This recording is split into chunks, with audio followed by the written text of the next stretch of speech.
There's plenty more where that came from.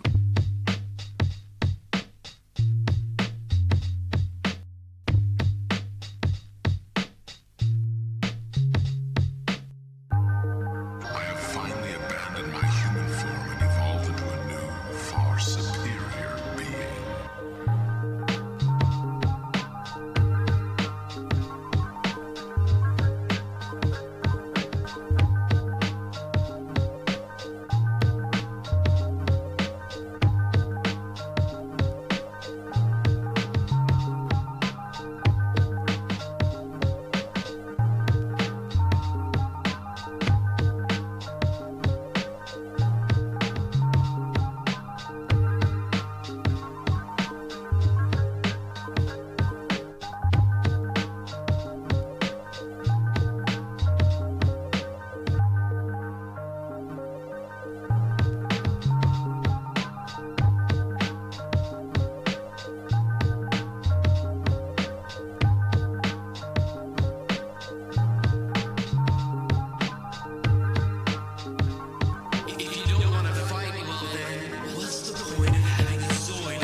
Game over.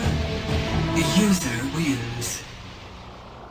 Greetings, people of the first quantum. My power be upon you.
from the beginning, there has been one mission, blaze paths across the universe.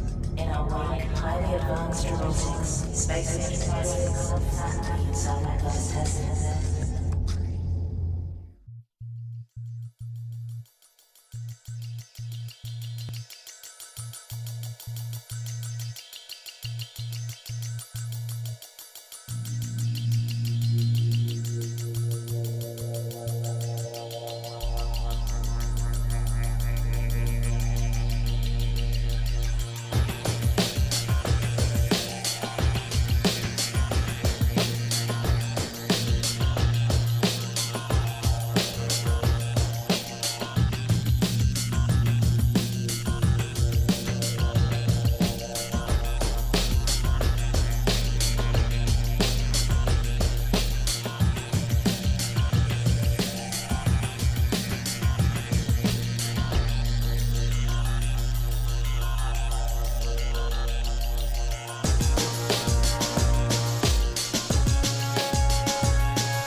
So Greg, I mean, I'm not sure if I need to tell you this, but you know, some of your shirts are kind of crappy. I mean, You know. What do you mean by crappy? They got a sweet little pocket right here. I mean, they could be better. I mean, there's a place I know where it has lots of cool stuff.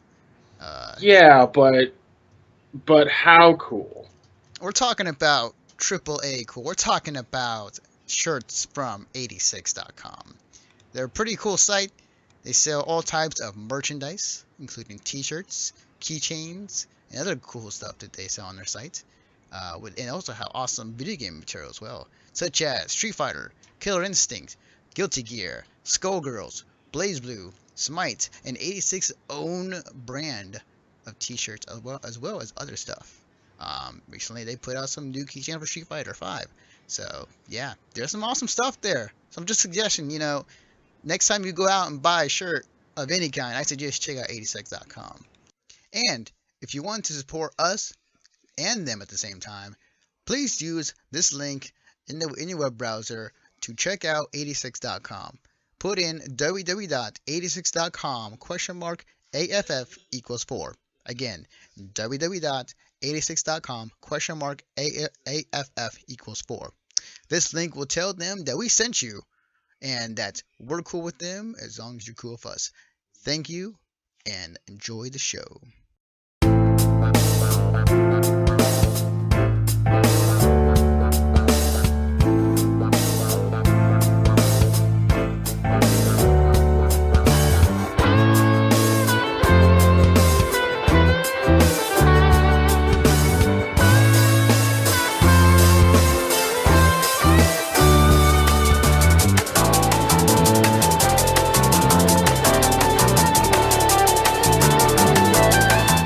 So Greg,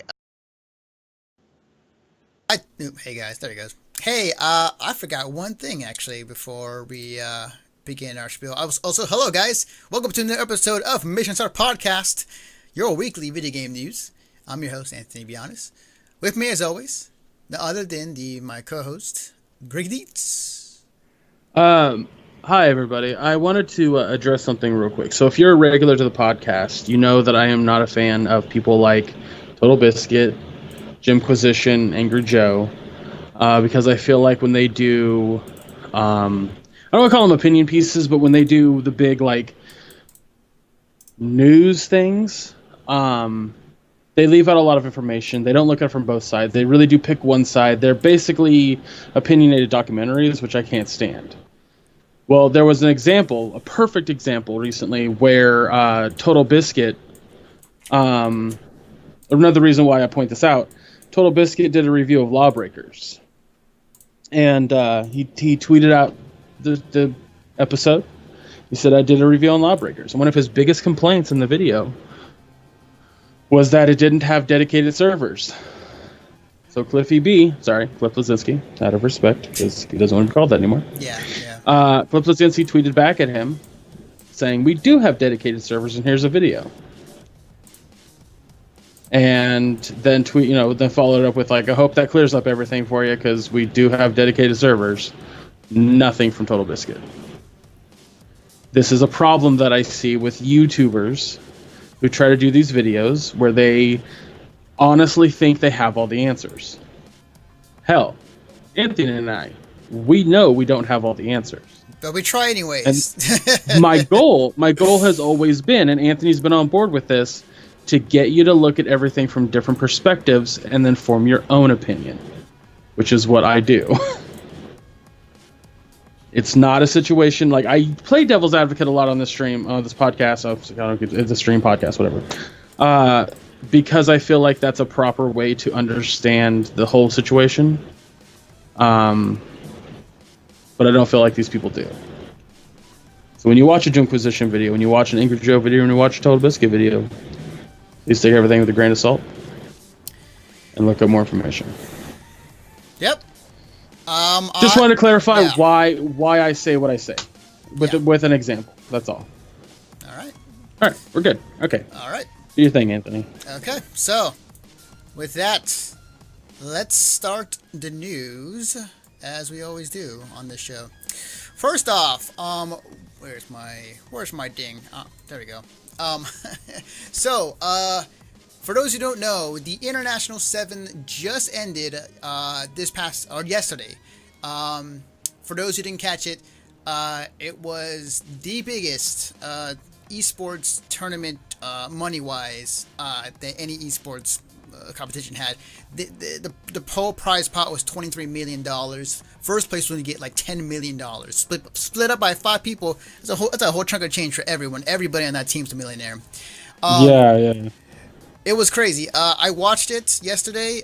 It was really cool. We saw Team Liquid coming out of losers bracket, end up making it all the way to beat, like, was it 3 Chinese teams in a row, which is crazy. For those who don't know, like in Dota, like China is very, very dominant in that game. So Team Liquid able to come out and just dominate the way it did, and not only that, but the first team to 3-0 a team in grand finals at international was crazy. But it happened. Like a bunch of money was paid out.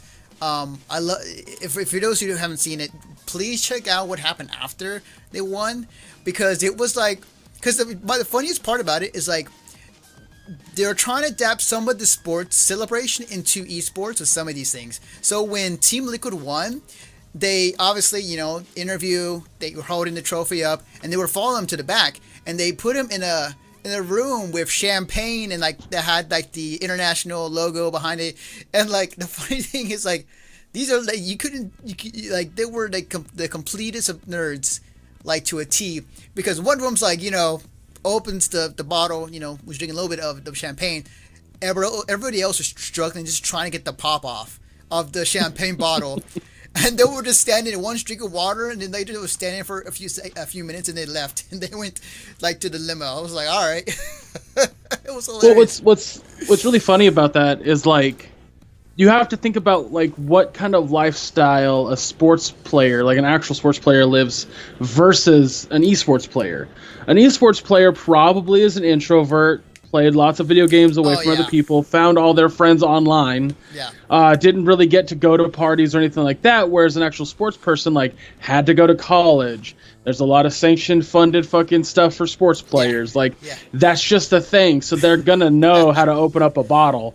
Whereas I imagine the introvert's not gonna know how. That's funny, but it's definitely, like, it makes perfect sense. And at the same time, can you imagine in like 10, 20 years when esports becomes such a big thing that colleges are actually funding it? Well, and like some are actually. Like, actually, I take that back. I roll that back. Hold on, roll back that beautiful beam footage. Let's leave. Actually, the way that the NCAA handles sports, let's not have esports go that route. I like the people who play esports to get paid. Anywho, enough about that.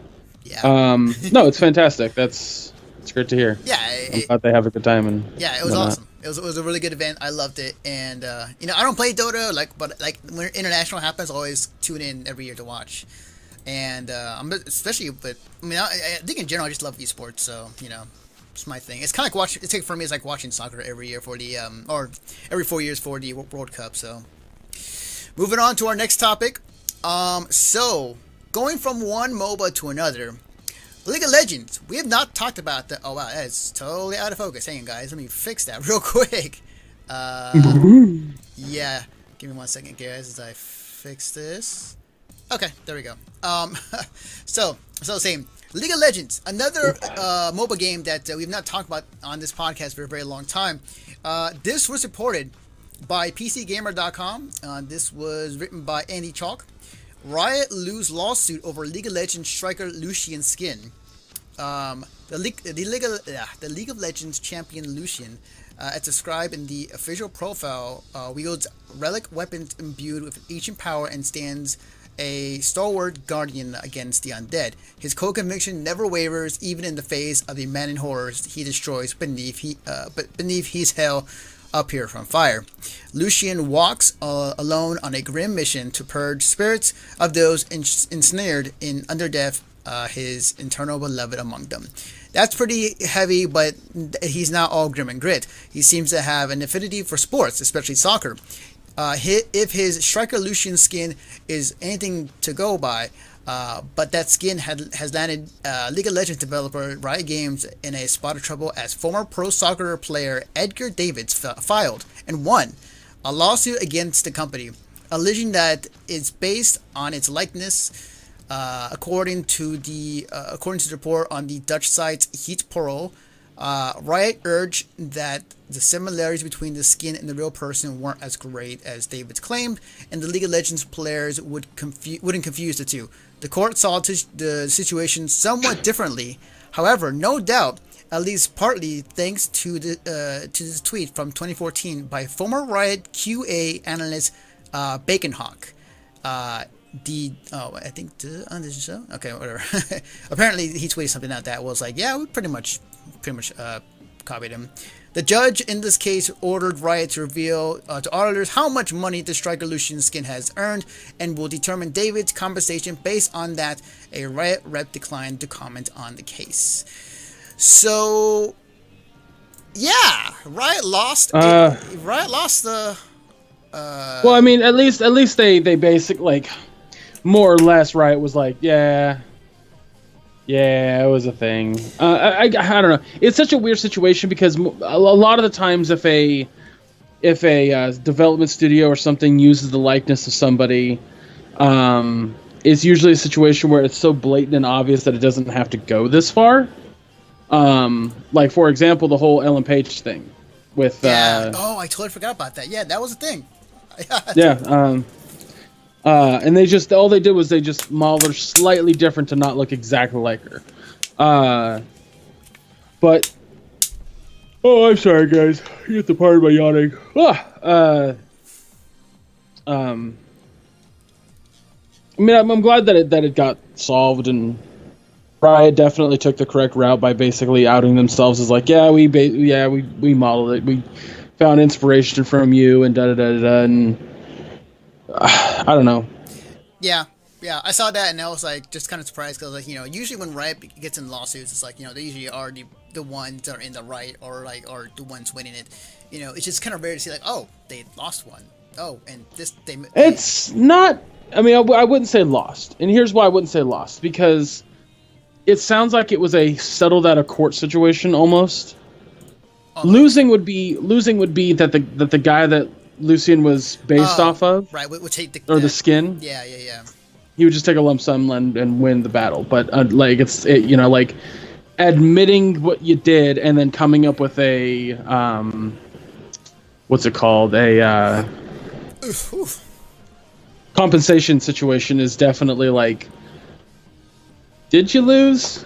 Because I feel like Riot's still going to make a hell of a lot of money, regardless. I mean, yeah, they're always going to make a ton of money, regardless. So, I mean, it might be just a drop in the bucket for them for this situation. But yeah, I mean, like, it sounds like a fine situation to me. And next time, hey, maybe contact the person that you're making the likeness off of. I don't know. An idea. Pretty much. I mean, I can go an entire conversation about that only because, like, some games some game developers, like, characters, like, they totally model after their voice actors or the people that they're that put the green suits on. So, it is a thing that happens in the game industry often, but it is it is proper to ask, like, hey, we're gonna do this thing. Are you okay with it? So, moving on. Actually, I got something special for this one. Okay, so going back to Dota, Valve of all people, and I'm trying to get this set up here correctly. They announced a new game this the past week, and it was at the Dota Championship International. They revealed a new game, and keep in mind that Valve has not made a game in years. So when are showing off a trailer for it, it was like, oh wow, Valve's actually making a new game trailer. Like, this is really exciting. What can it be? Let me see if I can get this on. Give me a second here. Let's see if I can get this to work. Sorry guys. This is, you normally have all these videos muted, but let me see. Okay, there it goes.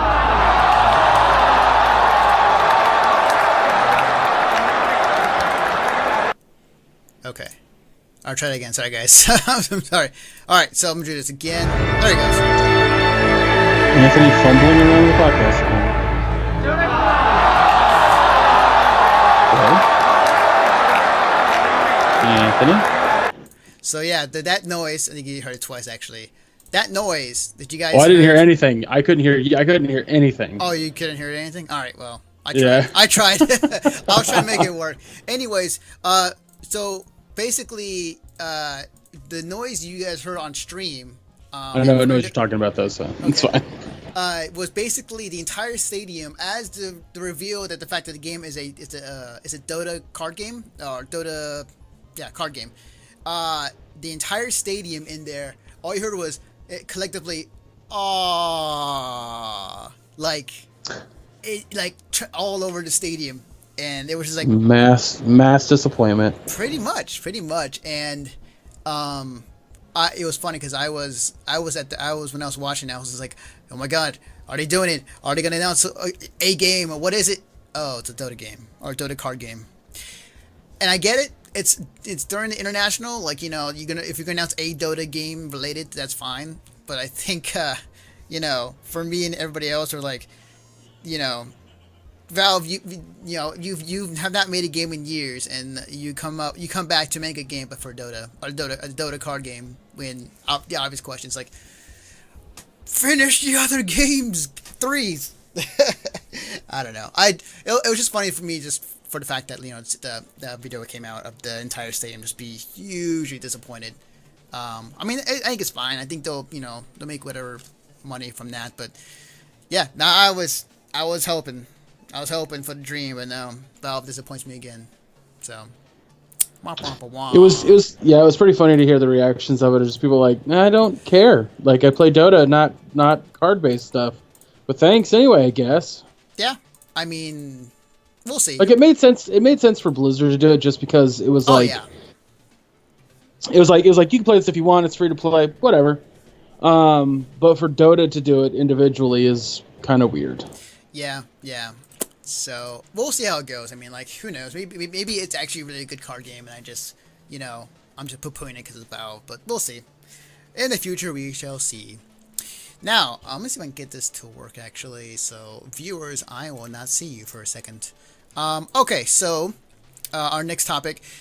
This is something that I think we can pin on the Greg, you are right category. Again. Let me see if I get this right. All right, there we go. All right, so as you can see on the screen, hopefully Nintendo doesn't flag me for this one. Nintendo. This is from USGamer.net, written by Matt Kim.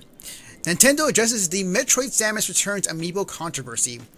At a preview event for Metroid Samus Returns, Nintendo finally clarified amiibo support for the game, especially with regards to how hard mode will work in the game. As it turns out, this probably was a case where better communication could have cleared up the whole problem.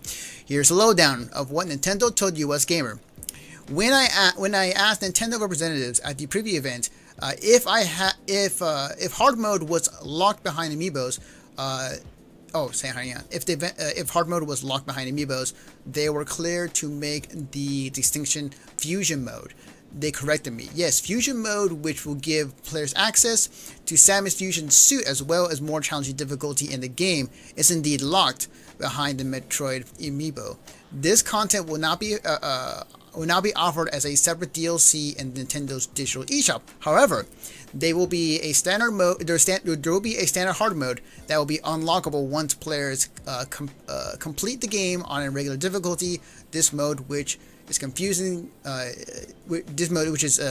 separate from the Fusion's mode hard difficulty, is hard to be harder than the standard difficulty, but not as hard as found in the Fusion mode. So basically, that Nintendo was not clear on their message, and that's not a shocker by any measure. Yeah. Have they ever been clear on anything they're about to release? No, they haven't, and they like the article said, like, you know, they could have definitely cleared this up if they were more. Look at that desktop. Oh, that's OBS. Yeah, Yeah, I have to do. Yeah, I have to do a little switch here on the thing.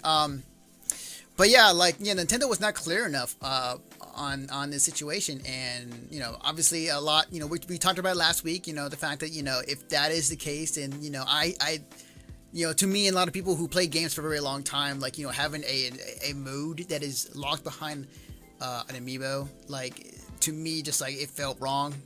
It felt kind of dirty. But they clarified the fact that hard mode is in the game. It's just that additional difficulty modes or additional difficult levels will be in the amiibo. So I still follow the idea that even if hard mode was not added, I don't personally remember a Metroid game having a hard mode. I don't remember that existing beyond this one. There wasn't. There wasn't. Like if we're going to go back to the Metroid games, Metroid Prime, Metroid, Super Metroid, Metroid Other M. Like, I don't remember. I don't think Super Metroid had. I'm agreeing with you. Like there was never a hard mode. I don't think there was. Okay. Yeah, that's my point. Like first off, getting mad that you couldn't play a hard mode without an amiibo made no sense for a Metroid game, considering Metroid doesn't usually have hard modes. Secondly, if you want an extra mode that they have locked behind an amiibo, go buy the damn amiibo. If it's that important for you, go get the amiibo. Otherwise, why do you care? Thirdly, I had said that if there's a hard mode, it won't be locked behind an amiibo. That doesn't make any sense. And look who was right. Yeah. I can't stress this enough. I'm getting that angry voice again. I can't stress this enough. Everyone needs to take a step back on the internet and analyze things that maybe a little bit differently instead of being knee-jerk about it. I don't agree with you, Anthony, that it would be shady to hide or to lock a mode behind an amiibo, because as I've stated before, this is a money-making industry, and they need to make money. We are paying so much less for games than we ever should have been. The only reason Nintendo sells DS games for $40 is because no one's going to buy them for $60. And they know that. Full outright right there. No one is going to buy a 3DS game for $60. Just period. Think about it. They release a brand new Mario game. $60. 3DS. You know what? I would agree with you for the most part, but I'm being facetious and using absolutes. I know. Of course, people would buy it, but yeah, it as would I'm saying, do well. I'm saying, gamers are dumb, but they're gonna buy it anyways. And especially Nintendo fanboys, they will eat up anything. Like Nintendo, like whatever new game comes out on Switch now, like it is does tremendously well. Only for the fact that there isn't a lot of games on the Switch as of right now. So. But going with your point. That's my point, is that people have a tendency to overreact when they hear something that they think is bad, that they think is a ripoff. I experienced this a lot in Walmart, where there are two TVs. One is a 20-inch. The second one is a 20-inch. Okay. TV A is $250. TV B is $300. In their mind, they think that if they buy the $300 one, they're getting ripped off because the other one's $250. Even though I have pointed out the benefits of the $300 one. This one is a Sansa. Game of Thrones on the mind. A Sanyo. What San? Tell us that off-brand one. SanDisk? No, not SanDisk. It's a TV brand. It's like Sanyo or something like that. Yeah, I don't know. But then the other one is a Sony, and I experienced that a lot when I worked there, just all the time. And so people have that same tendency I see nowadays when it comes to DLC or in-game content, like, if it's DLC on disc, it's bad. Well, no. If it's DLC on disc that's locked, there's a reason behind it. Instead of getting angry at the company for doing it, let's talk about why they had to do it. We're not doing that. We're just going F you, company. And it's like, no, whoa. We have to stop and go, why did this company put DLC on the disc and then charge us later? Why? Nobody's doing that. Well, not nobody. I'm obviously doing it. That was a joke. Ha ha ha ha ha ha ha ha ha ha. I just see it too often where people are just their knee-jerk reaction is to say I hate that. A remake, an adaptation, or a reboot comes out of a movie or a TV show, and immediately it's bad. It's like nobody's going to take the chance to check it out first before you say it's bad. Really? You're just gonna demonize it because it's another remake. That doesn't work. It doesn't make sense. It doesn't fit. Like it's bizarre to me that that's the world we live in. It's super weird to me that that's a situation that we see and deal with. I feel like too many people out there get mad. Like for example, like we kind of talked. I don't know if we talked about it or if I've just talked about it before, but you know about the physical copy of the Friday the 13th game, right? Yeah. I think we touched on it. And the fact that when it came out, it was not perfect. Like there was servers were not working as well as people hoped for, and I believe that it got better over time. But initially, it was pretty bad. It's still not the best. It still has lots of problems. But like when I started playing Friday the 13th, I didn't know a ton about the companies. I didn't look up all this information. I just knew I couldn't connect to a game. I knew that the controls were a little clunky, and that the visuals of like the characters' faces looked a little goofy. I was like, why? Why is this happening? And so I looked into it, and I was like, oh, they had $800,000 to make a game. They had to basically swap all the character models with characters from Friday the 13th after already building a game that they had been making for 5 years. Like, nobody's looking at that stuff. Nobody's going, well, there's got to be reasons behind things, right? There has to be. But nobody's doing that. They're just going, no, it's bad that the physical copy gets a skin that we don't. We bought the game first. We should get it first. No, that's not how this works. None of you are looking at it from a financial or economic stance. None of you are. None of the people who are complaining about it. You're seriously just looking at it from, I matter more. You don't matter. You are literally a cog in the machine built to make money. And when you look at that you're more than that, you're delusional. Straight up. I mean, do you think I don't know that? No, I absolutely know that. When I play Overwatch, which I constantly do, and I buy loot boxes, I know exactly what I'm doing. 100% know what I'm doing. And in no way, shape, or form, like, yes, I love that loot boxes give no more duplicates, but that doesn't matter. I didn't buy loot boxes to get just skins. I want to give the company money, so that way they do more stuff, that they stay around longer. If Destiny 2 comes out and it's amazing and has microtransactions, and I want the company to keep putting out content, guess what I'm buying? It has to work this way. That's why amiibos exist with locked content on the thing. You know, we talked about how I kind of mentioned this when we talked about the Metroid thing. Right. Yeah. Full circle. Yeah. Breath of the Wild came out, and there's stuff in Breath of the Wild you can get with amiibos, including Epona. Mm-hmm. Where was the outrage on that? Epona infinitely makes the game easier. Some of the stuff you can get with the amiibos makes the game infinitely easier. For crying out loud, there was an argument about speedruns with amiibos or not, because the amiibos made it easier to speedrun the game. I mean, I know. The only thing I can think of is like why people were not complaining about it is because like Zelda is a really good game on its own, and you don't need amiibos for it to enhance it or make it easier. But here's the problem with that argument.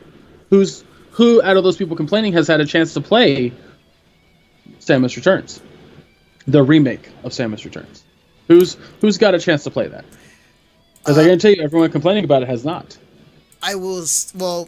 Here's the funny situation. I'm not sure you want to get into it, but like Samus Returns, when that game comes out, so far I've been hearing some like lukewarm about the game, but like I've been hearing more positive as of late. What it was interesting is the fact that the other game that was recently DMCA'd by Nintendo, that the guy made, what was it called? It was the Metroid. I'm not gonna say fan game, but like the guy basically kind of fixed what Super Metroid was and just like enhanced it or made it better. I think it was MS2R. No, it's no. It was another Metroid 2 remake, is what it was titled. So AM2R. Yeah, AM2R. There we go. That was it.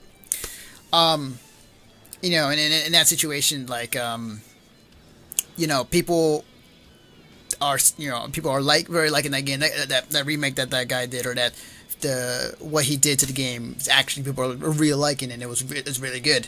Versus, you know, obviously Samus Returns has not come out yet, so nobody knows how that game is going to be. But when it comes out, I mean, the comparisons will probably fly.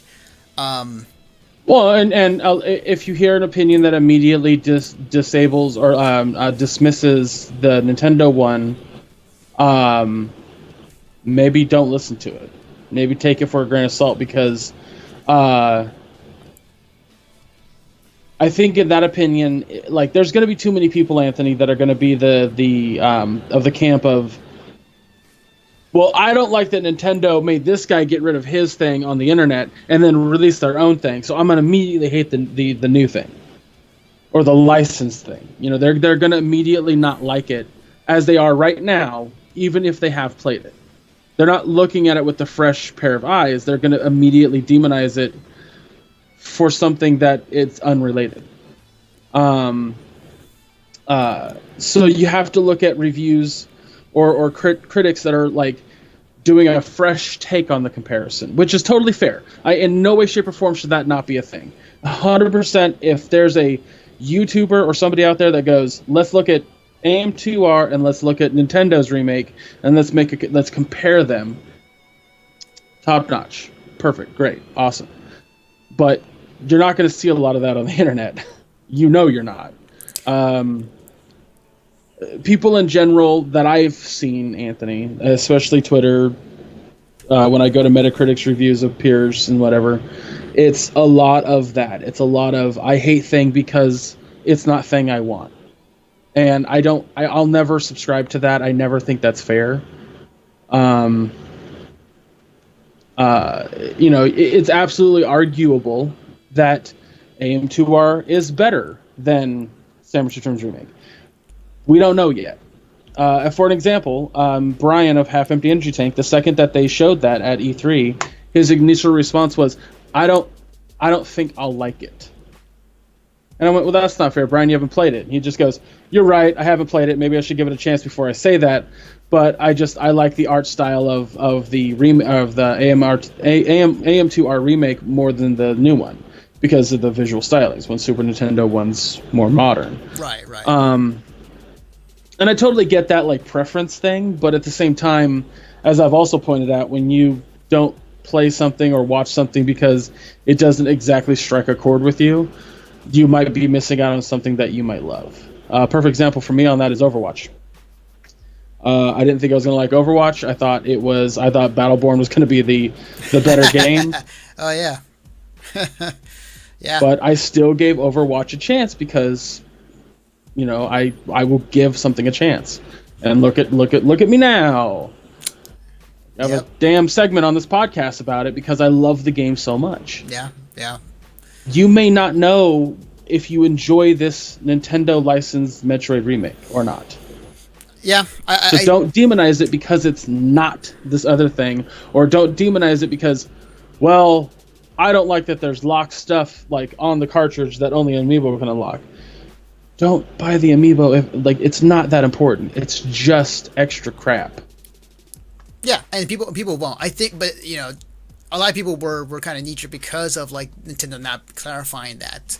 And you know, going back, if Nintendo clarified that, you know, what they said about their game, about you know, the Amiibo not being part of the experience and whatnot, like things might have gone a lot smoother.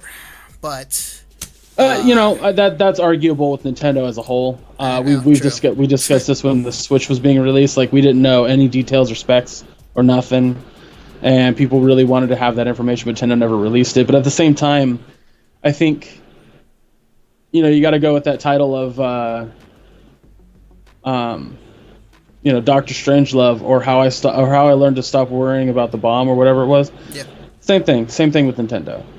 Like, you have to. That was the weirdest stretch for a reference / analogy that I possibly could ever come up with, and that was awful, and I apologize. But no, the point that I'm trying to get at is stop stressing yourself out over what Nintendo is or isn't doing. Just go, that's interesting, I'll check it out, and then move on. Because otherwise, with video game companies, you're going to be doing that forever. If you sit there and watch E3 and don't take everything with a grain of salt, you're going to be there forever just stressed out about like what is or what isn't. People go, "Oh, I don't want to watch trailers because it might spoil the game for me." Well, this is why I don't care about spoilers anymore. Because not caring about spoilers allows me to roam the streets freely, talk to other employees at work, or be on the internet without worrying about possible spoilers. Yeah. When I watch E3, I'm not worried about the game being spoiled for me in a trailer, or I'm not worried about like if it's not exactly the full representation of the finished product, because I'm taking it with a grain of salt. It might be entirely different once I get it. I don't know. We'll see. Mm-hmm. People need to have the fucking adjustment, and not enough people do. Yeah. FYI, Earth Dice and 167. What? Who said that? No spoilers. Oh. Okay. What? What did you just say? No, I just spoiled something in Final Fantasy VII. So, yeah. I just think that if a lot more people, Anthony, and I'm going to bring it back around so we can move it on to the next topic. Yeah. If more people went, an amiibo locks hard mode. Nah, fuck it. This wouldn't have been a thing. Yeah, exactly. Exactly. So, yeah, I hear it. I'm done. Yep. Now it's my turn to talk. All right. Was my rant too long? Was it too much? Did I go on for longer than I should have? Yeah, I let you kind of wait on your spiel, so, yeah. Cause people irritate me sometimes. And the internet loves you for it. No, they don't. Not at all. Nope. I was being sarcastic. I'm sorry that my sarcasm wasn't voicing over in the internet. Come at me, internet. Come at me. All right, moving on to our next topic, which I gotta do another screen capture on this one. So goodbye, chat, for a second. Let me get this set up here. This is actually really cool. Staying on topic of Nintendo, they actually are doing something really cool. So here we go. Nintendo has announced this past week that they're bringing back the World Championship that was once at E3 a couple years ago, and now they're bringing it back in full form and not just a one day type of deal. As you can see in the site, it starts, the qualifiers actually start on August 19th, and they're going to go from various cities: New York, San Francisco, Chicago, LA, Minneapolis, Dallas, Seattle, Miami. And what they'll be doing is that the qualifier is going to be Mario Kart 7. But I'm assuming like on the actual big tournament day, which is going to be on October 7th in New York, it's going to be, my guess is if it was anything like the original Nintendo World Championship or the one at E3, the people are going to compete in various Mario games. Various Nintendo games, sorry. Which is really cool. So it seems like Nintendo is, I'm pretty sure they had a Best Buy like agreement with this as well. But like, it's pretty cool the fact that Nintendo is bringing this back in the 21st century. And I'm curious to see how this goes. And obviously, this is also a way for them to promote the games and promote their system. It'll be, just to clarify, like, it'll be stuff based off of current. Like I think you're showing kind of the games they're going to show, but it's like Splatoon 2 and Mario Odyssey and Mario Kart 8, and it's like, okay, so it's all your newest games to showcase it. Are they doing any old school games at all? Did they say in that thing? As far as I know, no, they really haven't really like said as far as like what exactly other outside of Mario Kart 7, they haven't really said what other games they're gonna have in the competitions. My guess, Splatoon 2, I think that they'll put in some another Nintendo game. I would assume they'll put in some classic games because they did for the E3 one. So, right. So, Josh in the chat was asking if they did this back in the day. They did. They did it back in like the 90s. Oh yeah. Early 90s or late 80s. I don't remember which. I want to say 91. That's my guess. Is 91, but I could be wrong. Yeah. And then they did it 2 years ago at E3. And I think Ego Raptor was a part of that for like a second. Oh yeah, I totally so. Forgot about that. Oh no, but like I think prior to that, like, was it because I think you're right. No, because the one you're talking about was like 2 years ago, 2-3 years. No, but yeah, it's 2 years ago. Maybe more than that. Yeah, I suggest you look it up on YouTube. Oops, hang on, let me switch scenes. Sorry. Look it up on YouTube. It's actually really interesting. It's kind of very reminiscent of the the old video game arcade game show on the Nickelodeon.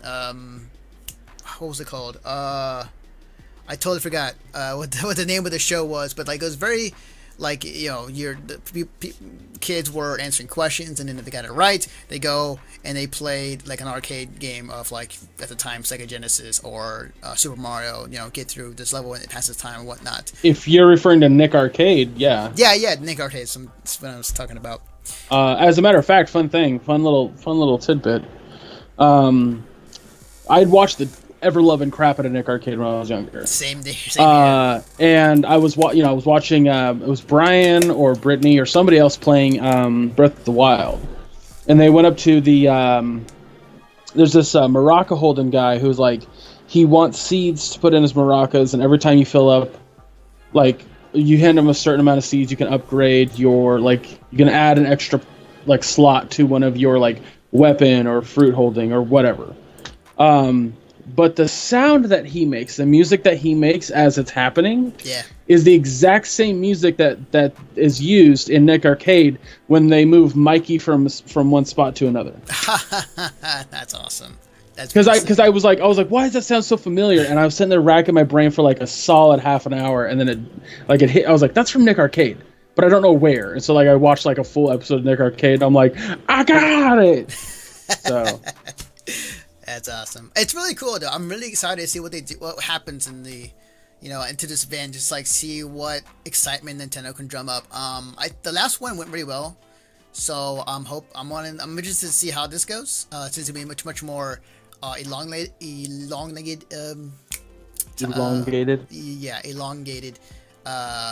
Competition for the year. So we'll see. I'm excited. I want to see what happens. I want to see how it goes. Yeah, so we'll definitely keep an eye out. We'll probably talk about it more than likely on this show afterwards as well.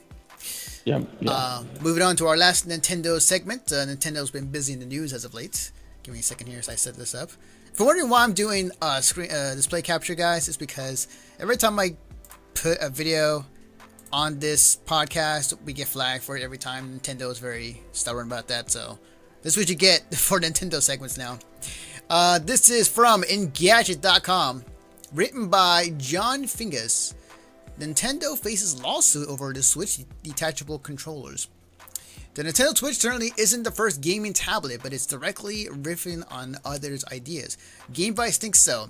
The accessory maker is suing Nintendo for allegedly violating a patent for concept used in the Wikipad, its gaming-oriented Android slate, as well as its namesake add-on controllers for phones and tablets. According to the suit, the Switch and its removable Joy-Con controllers are too close to GameVice's vision of the combination of detachable game controller and a device with a flexible bridge section. Not surprisingly, the lawsuit calls for both damages and ban on Switch sales.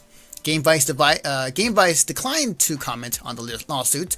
We reached out to Nintendo as well, and we will let you know if it has a response. In some ways, the lawsuit is an epilogue for a long-running story. The Wikipad team started out with a grand plan for the tablet game in 2012, when it promised elaborate features as glasses-free 3D and game streaming. However, it didn't work out that way. Delays in delays and a rethink prompted a change in design.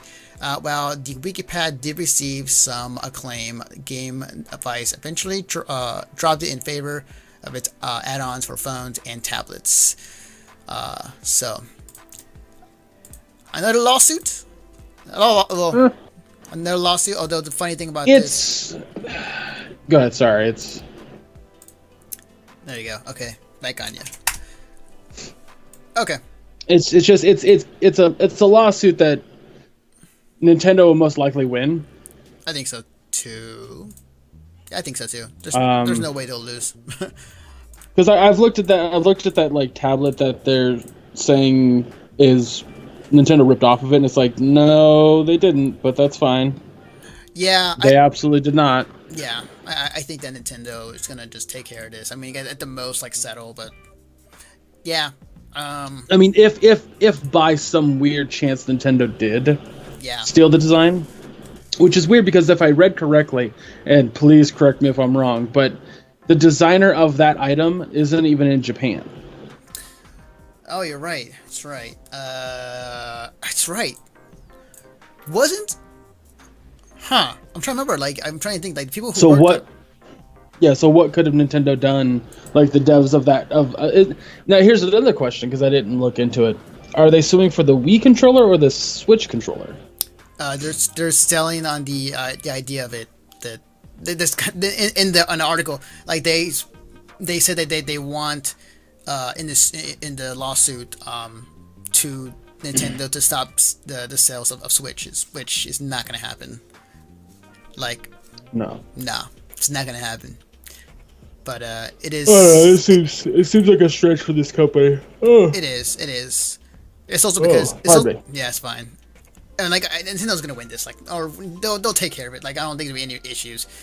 Also, the reason why for this story is because, again, low on news stories. The dog days of summer, guys. The dog days of summer for the game industry is pretty brutal. But we'll find out in the future. I'm pretty sure, like, if there's anything else coming out of this, probably like Nintendo won or they settled or whatever. So I do not think it's gonna be any issue with them. Yeah, whatever. So here's something I can play now with some B-roll. Hopefully it's the right one. Now, yeah, here it is. Awesome. Now, all of us 90s kids, and I feel like a lot of people right now, at least in my group of friends, we're all excited for Sonic Mania. That game is coming out on console next week. Half Empty is doing the thing for it, which is pretty cool. And I'm excited. But as somebody who used to have a PS4, now that my brother took it with him to LA, I am now refined to my PC and Wii U. So I got the news that actually, I have the article. Okay, no. Oh yeah, I did. So when I got the news, the fact that Sonic Mania for PC has been delayed for 2 weeks. It's going to be no longer coming out on the 15th, but on the 29th. So, which kind of sucks. But what they did say, actually, I lost the article. What they did say about the situation is, like, they're sorry the fact that it's not coming out on the date for the PC version. They want to make sure that it works fine. To compensate that, if you do pre-order Sonic Mania now on PC on Steam, you will get the Sonic the Hedgehog 1 on your PC on Steam for free, which is cool. I mean, that's nice, yeah. Yeah, it's cool. And then, like, they're also giving away Steam codes as well on that day or around that time to make up for it. So, kind of sucks for me or for anybody else who wants to play it on PC. But, like, we're all, end of the day, we're all really excited for Sonic Mania. Like, so. Yeah, I've said it many times on this podcast that, like, I know people who don't care about Sonic and are buying Sonic Mania. So, like, that's, I think that stands to be a big point. Also, it should be clear that, like, if anyone's upset about this, like, know that the devs want to make the best quality product they can, and that's why it's delayed. I don't think many people are, I think not many people are really upset about this, honestly. I think No, I actually haven't heard. I've heard a lot of disappointment, but nothing angry. Yeah. Like, it's fine to be disappointed. Like, you wanted the game on the 15th, it's not coming out for 2 weeks. Like, yeah, be disappointed. But Yeah. yeah. The craziest thing about this is like, when was the last time anybody was excited? Okay, well, I take that back. Sonic fans. When was the last time outside of Sonic fans, people were really excited for a new Sonic game? And just the amount of excitement that this game has jumped up since its debut trailer to now it's coming out within in 2 weeks for the PC, but like next week for everybody else on console. It's kind of insane to just kind of think about, because like most of the Sonic games that has moved on to 3D has not been good. The infamous Sonic 06, the Shadow Hedgehog game that came out. Right. Like, they were just Sega. It just was not. They could not transition the Sonic game into a good game after from 2D 3D, and now Right. ironically it goes back to 2D and it's pushing all the right buttons and people are excited, and this is probably the best time that's Sonic is getting in its good graces in a long time. So it's cool. It kind of the saying goes, I think, when it comes to Sonic, when it's good, it's awesome, it's fun, and when people are pretty excited about it, it's kind of like, I like to make the analogy of, like, in NBA they always say it's good for the NBA that the Lakers and that the Knicks are really good or in the playoffs. So it's kind of, I feel like that's the same analogy with Sonic. So Yeah. Yeah. No, I agree with you. I think that Sonic Mania will sell enough to the point where Sega will be like, okay, so people really want these classic style games, but we're still making our 3D crappy ones. yeah, Let's watch. yeah. I mean, Sonic Forces, like, we're still kind of waiting on how that goes. I am morbidly curious about that game because, like, it's you can make your own Sonic. You can make your own Sonic character. They brought DeviantArt into the game. Oh crap! So yeah. Okay, let me actually get this set up real quick. While I get this set up, Greg, can you answer that question in the chat? Why haven't they expanded the Infamous series? I think that after the third one didn't perform as well. The third one, hold on. Yeah, there was a third one, right? There was a third one, but kind of a remake. There was Infamous 1, 2... Why am I thinking there's 3? No. Oh, I think... There wasn't a third one. There was 1 and 2, and then the expansion, the DLC. I don't think there was a third one, at least to my knowledge. I thought there was like 2 with Cole McGrath, and then there was the other one that was just titled Infamous. Let me look. Give me a second, I'm looking it up. Dang it. Yeah. I just kind of, based on memory, I don't think there was an Infamous 3. There was a third, Infamous Second Son. Oh, yes, it was. Okay, you're right. That was the cool one. That's actually one I watched. That's what I was. Yeah, he had neon powers. Yeah, if I'm not mistaken. That's right. That's right. Yeah, that's actually okay, really cool. So, game. As Second Son is an awesome game, it did not perform well. Straight up. It did not do as well as they wanted it to, and I think that it was a different studio that made that game. And I think people just like the Infamous series didn't really do well to begin with. It'd come out, people talk about it for like maybe a week, and then just nobody's talking about it until the next one comes out, and everyone's like, "Oh, there's another Infamous." Sweet. Damn. Yeah, like it's not something that everyone talked about for hours on end, even though like the first game had a really smart and clever plot telling device.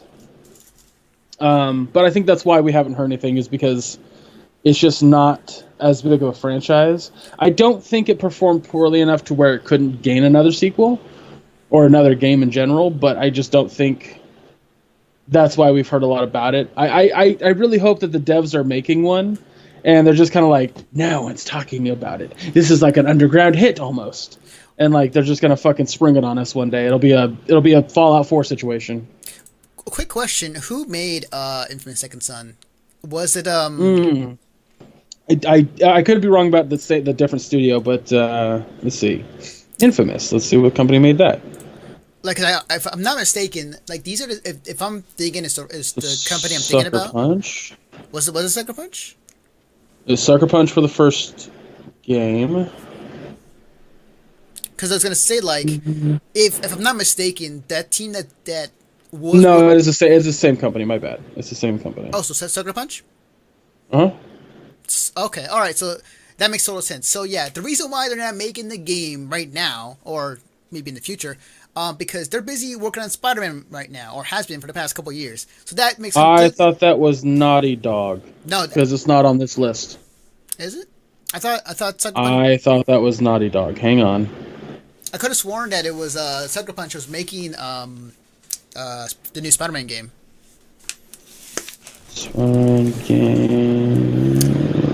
We are fact checking here live on this Twitch channel. For those who are listening on the podcast, thank you. Make sure to tune in our Twitch channel on Sundays at 8 p.m.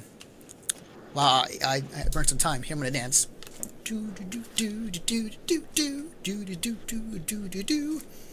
Insomniac. My bad. Not Naughty Dog. Insomniac. Okay. Insomniac. Well, let me now see what Sucker Punch is up to, because from what I'm seeing, they're not up to anything. The last thing they did was the DLC for Second Son, which was not Festival of Blood. Yeah, that was. Just had it up. Damn it. Yeah, it was DLC. First Light. Sorry, yeah, First Light. First Light. Yeah. So, okay. So who knows? They may be making another Infamous, but yeah. We'll see. I hope they're keeping it secret. I hope they're 100% keeping it secret, or it's like some weird like crossover between Infamous and Sly Cooper, since they're the makers of that game. That would be the most weirdest crossover in a long time. I don't know. I've seen weirder. Also but... being terribly facetious. Oh man, that'd be kind of interesting, crazy. All right, I have it set up. It's not going to be a minute. It's going to be like more like 10 minutes at this point from our conversations. But there's just so much. But ladies and gentlemen, welcome. Hang on a minute. Let me get it. Give me a second. Hang on. Give it a second. Wait. Yes. Ladies and gentlemen, it is time for Great Deets Overwatch Minutes. Okay, so let me get this. I'm trying to get this thing set up on my computer over here. Oh my goodness! Why aren't you dragging it? There we go. Lorda. Okay. All right, so there's a lot that's happened over the past week in Overwatch. First and foremost, the Summer Games Festival or Summer Games event has begun. It consists of Lucio Ball. We kind of talked about Lucio Ball last week, how they changed it. Your ult no longer brings the ball to you, and you can't boop other players. So now Lucio Ball feels like an actual game, not just who can get the cheap goals the fastest. That being said, parts of it do feel a little cheap because the ball's physics do not work. If I aim at the top of the ball and it bounces, not bounces, but then has an arc to it this way, that doesn't make a whole lot of sense. But whatever. You learn the mechanics of the game and you play with what you got. It is fun. I ended up ranking like really high in the competitive aspect because there's a competitive version of it. I think it was like 3,400 out of 5,000, which is above average. So yeah, proud of that. But that's been a lot of fun. It's very interesting to get loot boxes now that don't have duplicates because I've already gotten Mercy's skin and Junkrat's skin. Yeah, a lot of people are really happy about that right now. It's pretty amazing. I've gotten a lot of skins that I didn't get from the last event and last time the Summer Games was around. But let's talk about the skins for a second. So Mercy has a new skin, and hers is based off of the Greek goddess of victory. Which I don't remember. I think Nike is her name.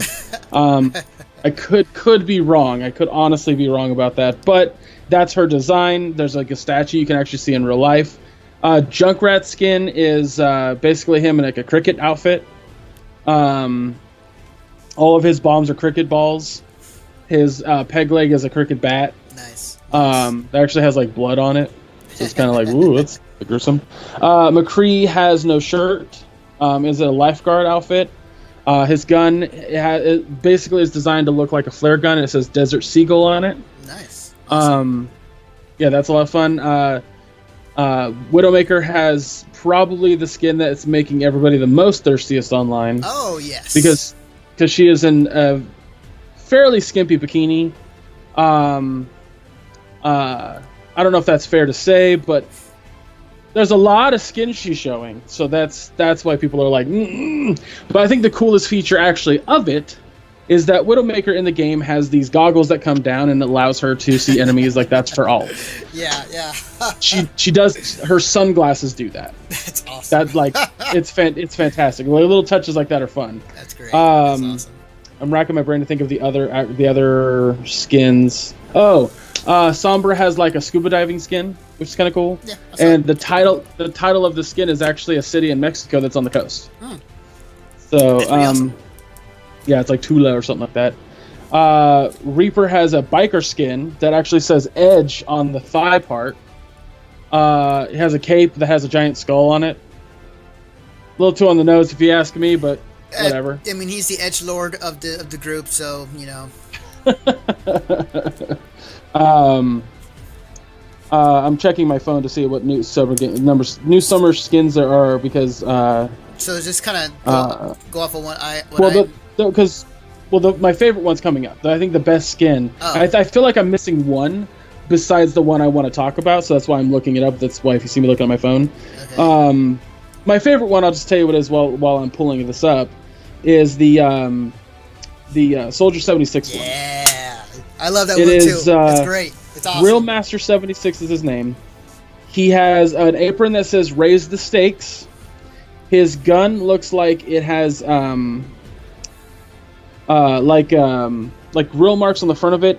The handle looks like an oven mitt kind of thing, and then at the bottom where his grenades come out, or not grenades, but the helix rockets come out, it says assault rifle. Nice. I love it. It's so good. Oh, and his healing things that he puts down are cans of they kind of look like beer or soda, but they don't say beer or soda. It's like Diet Aid or something like that. Oh, okay. And in the game, whenever he puts one down, he's just like, "Come get some refreshment." anyone thirsty? Like things like that. It's hilarious. It's awesome. I love it. Yeah, it's super cool. So yeah, and he's wearing socks with sandals. Like it's an amazing skin. So yeah, that's okay. That's all the new skins. I just want to make sure I had it all correct. Okay. Cool. Awesome. And you can also earn the past skins and past information. There's everybody has one voice line. Hanzo and who's the other person who has a new intro? It's Hanzo and somebody else has a new intro, and I'm drawing a complete blank. Because the other person's intro is okay, but was it Genji? No, it's not Genji. Hanzo's is he shoots an arrow at a target, but he splits another arrow and then splits the target. Okay. But yeah, there's somebody else has a new intro, and I'm complete blank in my head. So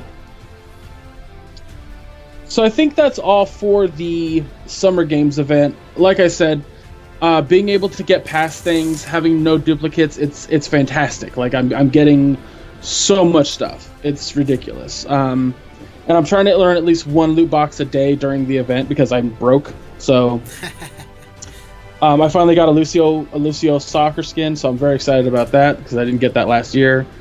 I'd like to get both of them, but pickers, or takers. Choosers can't be picky. No, you got that wrong. How's the phrase go? Was it, oh man, I'm trying to blank on it too. It's, beggars can't be choosers. There you go. Beggars can't be choosers, thank you. Boy, my brain just stopped. Yeah, get it. Yeah, exactly. Like Revo guy says, getting not as many duplicates is fantastic. I haven't gotten a single duplicate. Like since that update, I have not gotten a single duplicate in a box. I don't know why beggars can't be choosers was not entering my head. I knew what I wanted to say. Right. Anywho, so that's been a lot of fun. However, there is a yeah, I feel you there, Rev. I was doing that before, but now I'm not getting a duplicate, so I'm not getting any cash. But whatever, it's a give and take situation. Yeah. in the PTR, there's a lot of stuff going on. This is why this segment's going to take a little bit longer today. Wasn't it? I read somewhere, like, wasn't there like a big patch update for the PTR or for Overwatch? So, yeah, the PTR update was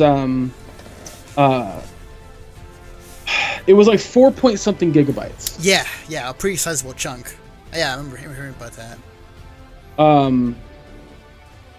But yeah, it was gigantic, and I think that I don't know that it has anything to do with what's happening now, other than the fact that there are 2 new game modes coming to Overwatch permanently. They're both kind of the same thing, but not really. The first one is an 8-man free-for-all deathmatch mode. Any characters available. Yeah, any characters available. I think 8 of the regular maps have been modified to fit deathmatch, and then there's a brand new map which is based off of Widowmaker's house when she was married to her husband before she killed him and whatnot. Here we go, found it. So yeah, so that's gonna be fun. The first player to get to 20 points wins. And if you're doing this in the arcade and you're trying to earn your loot boxes, if you're in the top 4, so if you're in the upper half of the game, you'll get a win towards winning your weekly loot boxes. Sick. Awesome. The other mode is Team Deathmatch, which is 6-on-6. I don't know if the maps are modified. I don't know if they're like he said that the maps are designed for 8 players, not for 12. Gesundheit. So I'm not like the maps that are being used. The modified maps are Hanamura, Horizon Lunar Colony, Temple of Anubis, Volskaya Industries, Dorado, Eichenwald, Hollywood, Kings Row, and then those other maps that like the 3v3 elimination. Black Forest, Castillo, Echo Point, Nautica, and Necropolis. Those are all the maps that are going to be available for Deathmatch. The ones I had labeled earlier, the 8 first ones, those are modified. Like there's a section of it that's been changed. Gotcha. But yeah, and I'm really excited to check out the new map because apparently it has a lot of new, Easter eggs. So that's going to be fun. Sick. Awesome. The other fun thing is that Numbani has been changed. So inside the museum, it's there's the thing that like where Doomfist Gauntlet would come out in the post credit in the play of the game sequence. Yeah. Or where it was trying to be located or transported to is now changed to the thing that Orisa puts down to amplify everyone's damage output. Yeah, and apparently like that now is a hey Effie, the girl who created this, who modified this OR-15, well, she's being showcased here. She's got like a whole exhibit based off her now. And the 3 posters that showed Doomfist in the back, they're changed too. The different things. So that's fun. Now back to the PTR. Junkrat is having he's got some changes coming. He can now use 2 concussion mines. His Riptire now his speed has been increased by 30%, so it's a whole third faster. And there's no longer a time limit when wall climbing with the tire. Okay. So that'll be very interesting. His ult will be very interesting to try to counter now and get out of the way of and whatnot. Orisa, she's had some buffs. Her fusion driver, the projectile speed of it is increased by 20%. The protective barrier has been increased by 20%. Like the size of it is bigger now. Cool. All right. So that's going to be interesting to try to deal with her because it's already a pain in the ass to try to shoot through her shield, especially if you have someone like the Torbjorn combo with her or Bastion combo. That's going to be a pain in the ass to deal with. Roadhog, he can now his auto heal thing, or not auto heal, but his self heal. Yeah. Not only can he use it while moving, much like Bastion's was changed, but he takes 50% less damage when using it. Sick. Yeah, so Roadhog. That's awesome. So as Roadhog did have the nerfs recently to his gun output damage, because they wanted him to be more of like a team tank instead of like a flanking tank. This will actually, I think, help him a lot become more of a stable character. I think he's fine. I use him all the time. I just stay with my team and drag enemies into the team and they get killed because I'll like pull them in, hit them, their health will be like super low, and then all of a sudden they're dead.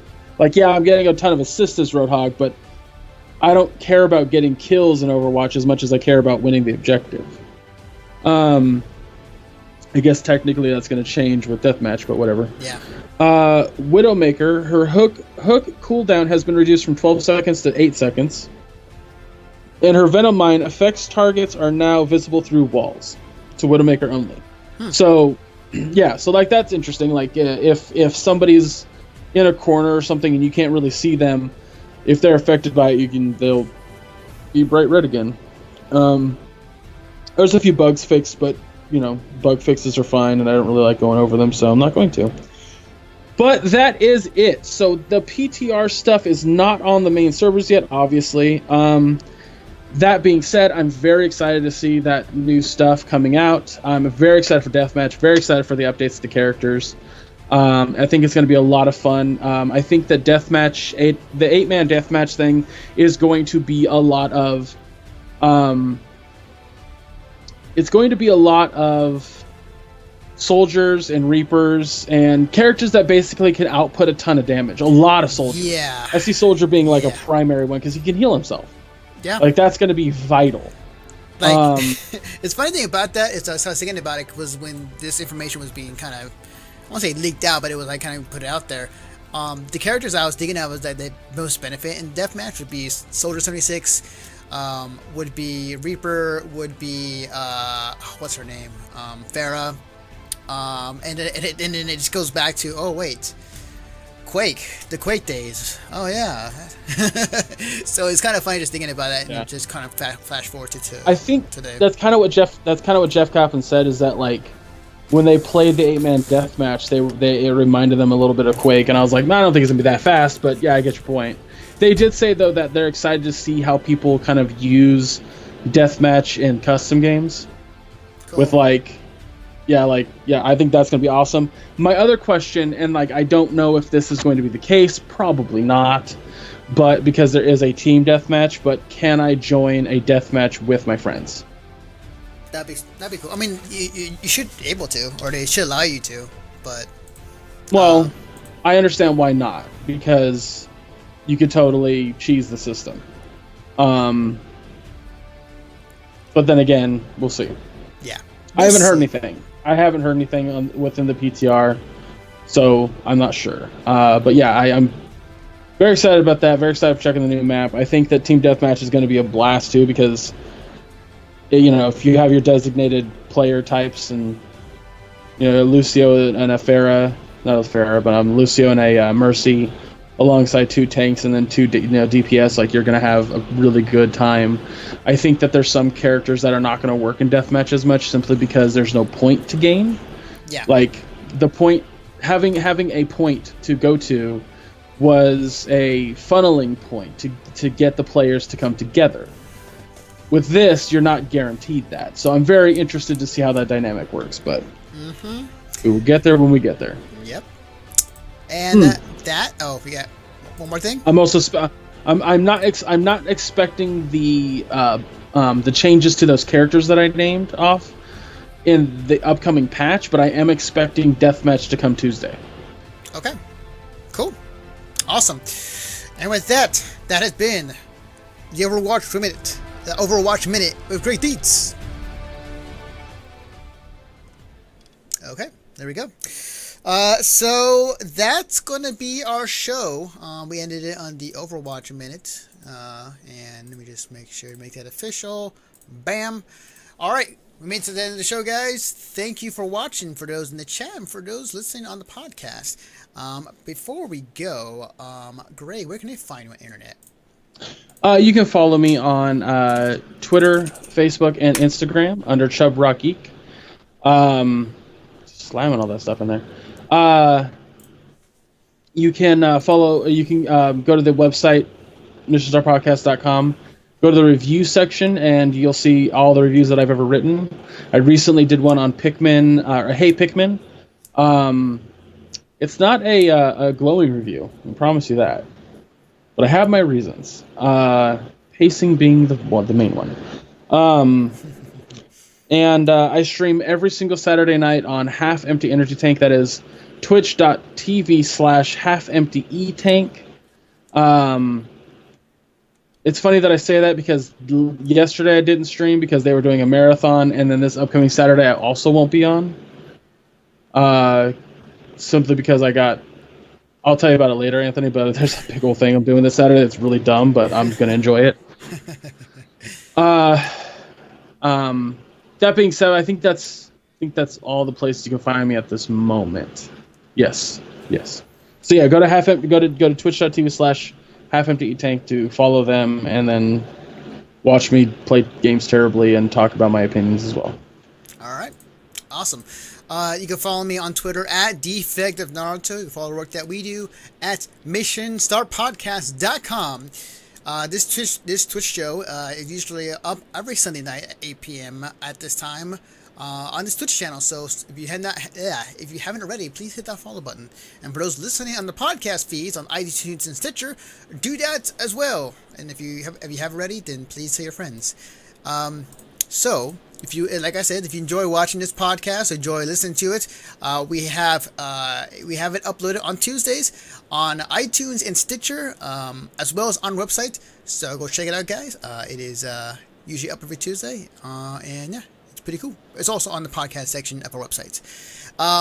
If you enjoy our conversations about conventions, if talks about what we thought about the convention, or uploading recently like panels from the convention or events or interviews, check out the Conover. It is on iTunes and Stitcher as well as in the podcast section of the website. I believe the next convention might be SAC Anime, that it might do a Conover about that, or TwitchCon. No, Crunchyroll Con. That's right. We got people going to Crunchyroll Con to cover that. And I think MagFest as well. There is a slight chance, and I will explain later, that I might be at MagWest, and stop over on the Crunchyroll site as well, because apparently they're right next to each other, happening the same weekend, from what I've heard. Nice. But regardless, I'll explain later to you when we're off stream. But yeah, if by next... Well, I won't be on next Sunday's podcast because I just won't be home in time. I'm letting you know that right now. I won't be home in time. I will be home like close to midnight. That being said, if you're still doing the podcast, Anthony, I will message you whether or not I'm going to MagWest or not. So you can let them know. All right. Good to know. Or just follow me on Twitter. I'll let you know there. All right? Yeah, that too. I was gonna say, so yeah, check it out. It's on iTunes and Stitcher. Check it out. It is awesome. And then the Rolling 20s is a podcast is hosted by Jeremy Wilson. He uploads it every Friday on our website. If you like comic books, if you like entertainment, movies, just like a whole just stuff of anime and nerd news, check out the Rolling 20s. It is usually up every Friday. If not, then you'll probably get like 1 or 2 episodes the following week to make up for it. Yeah, definitely check it out there, and check out the podcast also on their Twitter at the Rolling 20s. And one last thing, because I forgot, one last thing for the slideshow, which I forgot to make, or I need to put it in there. I'm going to make a new one. Our movie podcast, Down in Front, it is a thing. It is on Stitcher right now. I am working on getting it on iTunes. But it is a movie podcast that we do every so often whenever we watch a movie. We go on our Facebook page, and we go live and we stream our thoughts about the movie. The last one we did was Spider-Man. The next one that we might do is Atomic Blonde. I went to go see it. But we'll definitely say what the movie is going to be for the next one when it goes live. With that being said, I think that's all I can think of or all I can say. But thank you guys again for those who's watching, for those who came by, who followed, subscribed, yada yada. Thank you for watching, and we'll see you guys next time.